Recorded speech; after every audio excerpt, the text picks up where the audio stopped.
Quand le peuple de Dieu s'avançait plus profondément sur la terre de l'Alliance, nous savons comment l'ennemi, le grand ennemi spirituel, avait tenté depuis le tout début de cette marche vers la terre promise, le peuple de Dieu.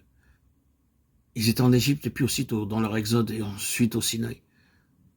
Comment de manière persistante, ils cherchaient à faire éruption et à arrêter ce mouvement, en s'immisçant, en se heurtant à ce peuple, essayant d'une manière ou d'une autre de faire échouer ce mouvement, en y faisant éruption. Là, ils entrent et ils avancent. Et de nouveau l'ennemi survient et trouve un terrain chez cet homme, Akan, un terrain de convoitise. Josué chapitre 7.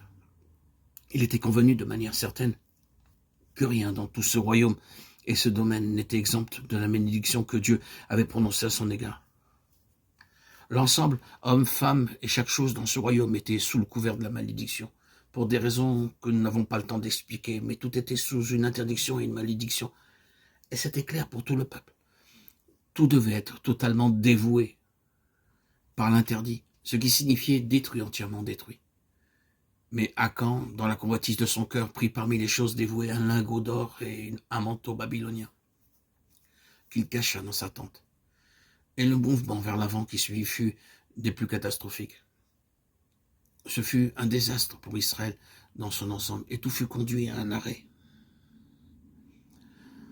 Le chef Josué, bien sûr, était affligé, troublé, perplexe et déconcerté, et se demandait pourquoi l'Éternel avait permis cela. Il contesta avec l'Éternel, mais l'Éternel lui donna l'explication. Il lui dit qu'Israël avait péché dans les choses dévouées par interdit, et ordonna que l'on remonte à l'origine, à la source même du problème. Ainsi, ils suivirent leur méthode, leur manière de découvrir ce genre de choses, et graduellement, en commençant par les tribus et les familles, ils passèrent au crible encore et encore, jusqu'à ce que, finalement, par cette manière divine de les guider, ils parvinrent jusqu'à Akan et sa famille, et enfin, il fut pris. Josué lui dit, « Mon fils, donne gloire à Dieu et confesse ce que tu as fait. » Josué 7, 19. Et Akan avoua, et Josué, dans la colère et la jalousie de Dieu, lui dit, « Pourquoi as-tu troublé Israël? L'Éternel te troublera, mon fils. » Référez-vous à Josué 7, 25. Et ils le prirent, lui, sa famille, sa tante et tous ses biens, et tout ce qui était en lien avec lui, et les brûlèrent au feu dans la vallée d'Arcor, afin que rien d'Akan ne subsiste, et tout ce qui restait n'était que cendre dans la vallée d'Arcor. Voilà l'œuvre du diable. C'est ce que le diable peut provoquer. Une nécessité, une obligation pour Dieu de juger de cette façon, de manière si absolue, à cause d'un lien avec le royaume du diable. Et quelle fut la suite? Oui, on dirait que Satan triomphe. Il ne semble pas que Satan soit un ennemi défait. Mais allez jusqu'à Ésaïe, Osée, qu'avez-vous?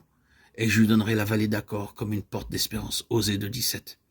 Et dans Ésaïe 66, et dans la vallée d'Accord, il y aura des troupeaux et des pâturages. Il semble qu'ici, M. Théodore Austin Spark fait référence au verset 10 d'Ésaïe 65. Le Saron servira de pâturage au menu bétail, et la vallée d'Accord servira de gîte au gros bétail, pour mon peuple qui m'aura cherché. C'est-à-dire qu'un jugement est passé, et l'œuvre même du diable devenant une base pour une nouvelle espérance, le chemin d'une nouvelle espérance. Il est le Dieu de l'espérance, vous voyez, le Dieu de l'espérance. Il peut changer les pires œuvres du diable à sa gloire. Eh bien, c'est uniquement un moyen de préfigurer, d'illustrer Christ, crucifié, fait malédiction, et endurant la colère de Dieu jusqu'au cendre. Et oui, le diable en a fait une nécessité. Par son ingérence et son intrusion dans cette race humaine, il l'a rendue indispensable. Dans un sens, c'est l'œuvre du diable. Il a fait que cela devienne inévitable pour Dieu de juger de cette manière, jusqu'à la destruction ultime. Mais écoutez, là n'est pas la fin de l'histoire. Béni soit le Dieu et Père de notre Seigneur Jésus-Christ qui nous a engendrés de nouveau pour une espérance vivante par la résurrection de Jésus-Christ. 1 Pierre 1, 3. Voilà la fin de l'histoire. Ce n'est pas une dévastation et des cendres, mais une espérance vivante. Ce sont les souveraines grâces, sagesse et puissance de Dieu qui prennent simplement place ici. Oui, il me semble pas que Satan soit défait, battu hors du champ, mais il y a un autre aspect à cette histoire. Il est probablement l'instrument aveugle dans la puissance souveraine de Dieu, en vue de créer une nouvelle perspective et une nouvelle possibilité. Croyez-le. Le témoignage de Jésus est qu'il est allé jusqu'au péché, qu'il est remonté à la source et à la conséquence de l'iniquité par le péché, la mort. Tous sont péchés. Et la mort s'est étendue sur tous les hommes, parce que tous ont péché. Romains 5, 12. La mort.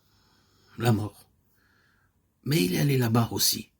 Il en a touché les profondeurs, il a pris la mort à la racine et l'a vaincu. Oh, quelle chose puissante Jésus a accompli. Une chose toute puissante.